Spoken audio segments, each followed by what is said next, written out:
सर्दियां आ रही हैं और इसके साथ साथ हवा में एयर क्वालिटी जो इंडेक्स है उसकी सूरत हाल दिन ब दिन ख़राब होती जा रही है। एयर क्वालिटी इंडेक्स की जब सूरत हाल ख़राब होना शुरू होती है तो उसके साथ साथ हवा में मुख्तलिफ तरह के ऐसे माइक्रो ऑर्गेनिज़म्स पाए जाते हैं जो आपकी सांस के थ्रू जिस्म में दाखिल होकर मुख्तलिफ तरह के असरात ज़ाहिर करते हैं।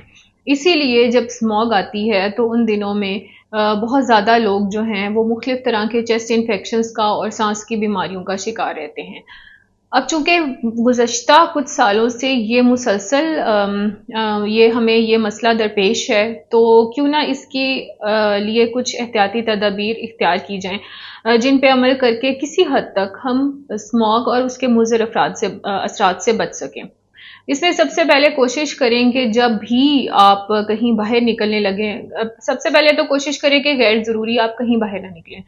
इन केस कि आपका बाहर निकलना ज़रूरी है, आप किसी ऑफिस में काम करते हैं, बच्चों ने स्कूल जाना है, बहुत सारी ऐसी daily day to day activities हैं जिनकी वजह से आपको निकलना है, तो आप हमेशा मास्क का इस्तेमाल करें। मास्क का इस्तेमाल आपने गाड़ी के अंदर भी करना है। जी हाँ, ऐसे कुछ लोग हैं जो ये सोचते हैं कि गाड़ी से बाहर निकलते हुए मास्क लगा लेंगे लेकिन गाड़ी के अंदर नहीं लगाना। आपने गाड़ी में बैठते हुए भी मास्क का इस्तेमाल करना है। इसके अलावा जब भी आप गाड़ी के अंदर है, कोशिश करें कि गाड़ी की शीशे जो हैं बंद रखें, शीशे खुले ना हो। अगर किसी वजह से आप सुबह के टाइम पे या दोपहर में बाइक का इस्तेमाल करते हैं तो बाइक इस्तेमाल करते हुए भी आपने चेहरे पे मास्क का इस्तेमाल करना है।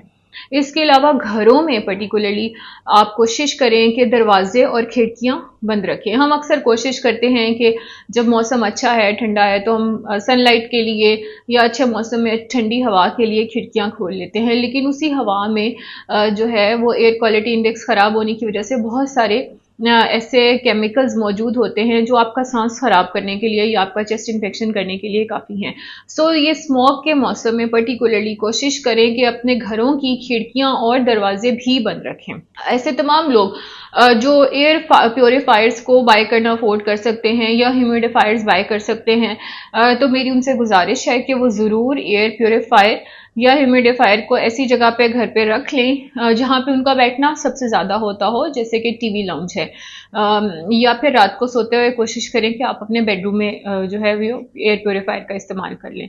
इसके अलावा कोशिश करें कि घरों में इंडोर प्लांट्स के इस्तेमाल को आम करें। ये इंडोर प्लांट्स जो हैं ये आपको ऑक्सीजन फ्रेश प्रोवाइड करते हैं और किसी हद तक स्मॉग से बचने में भी मदद देते हैं। अच्छा, जब हम बात करते हैं बाहर की, तो हमारी बहुत सारी ऐसी ख़वातीन हैं जो डे टू डे अपनी एक्टिविटीज़ के लिए बाहर निकलती हैं और वो वॉक करते हुए जा रही होती हैं। तो जब भी आप ऐसे वॉक करते हुए बाहर निकलें तो बाहर निकलने से पहले आपने कोशिश करनी है मास्क लगा लें। बैग में मास्क का आप पूरा वो रख सकते हैं, एक बॉक्स खरीदें और अपने हैंड बैग में रख लें ताकि आपको वो मास्क लगाना ना भूले। इसी तरह गाड़ी में आप एक मास्क का पूरा पैक लेके खरीद के रख सकते हैं और जब भी आपने इस्तेमाल करना हो तो आप उस पैक में से एक मास्क निकालें और इस्तेमाल कर लें। इसके अलावा जो आपके बच्चे हैं या आपके एल्डरली हैं, घर में बुजुर्ग हजरात हैं, या आप खुद भी अगर आपको लगता है कि आपका चेस्ट इन्फेक्शन शुरू हो रहा है या बच्चों को फ्लू और नज़ला ज़ुकाम के असरात आ रहे हैं,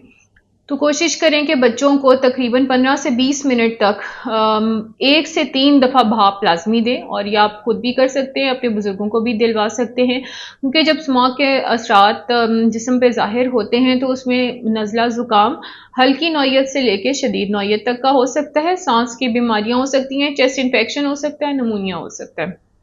ये कुछ आम मसाइल हैं जो स्मॉग की वजह से होते हैं, प्लस आंखों में इरिटेशन और आंखों में जो है वो चुभन भी महसूस हो सकती है। तो जैसे ही आप मास्क लगा के बाहर निकलते हैं, कोशिश करें कि धूप के स्याह चश्मे भी अपने पास रखें और ड्राइव करते हुए या बाइक चलाते हुए या इवन वॉक करते हुए सन ग्लासेस का इस्तेमाल करना ना भूलें।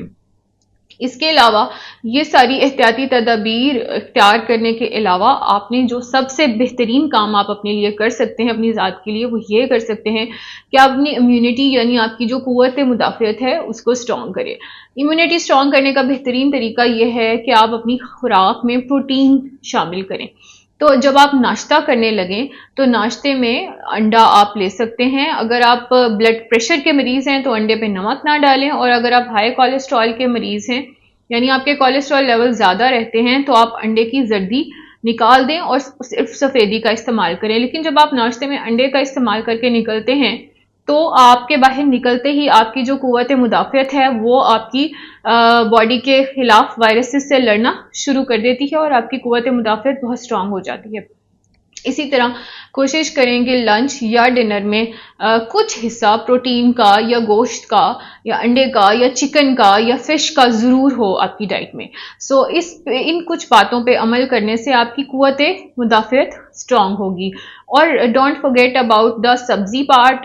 फल और वेजिटेबल भी आपके जिस्म की कुव्वत मुदाफ़ियत को बढ़ाते हैं। इसमें कुछ बहुत इंपॉर्टेंट वाइटामिन और मिनरल्स होते हैं जिनके इस्तेमाल से आपकी बॉडी की इम्यूनिटी बढ़ जाती है। तो आप इनको भी अपनी खुराक का एक लाजमी जुज़ बनाएं और जब आपके इम्यूनिटी स्ट्रांग होगी तो भी आप बहुत हद तक इन बीमारियों से लड़ सकते हैं। Thank you.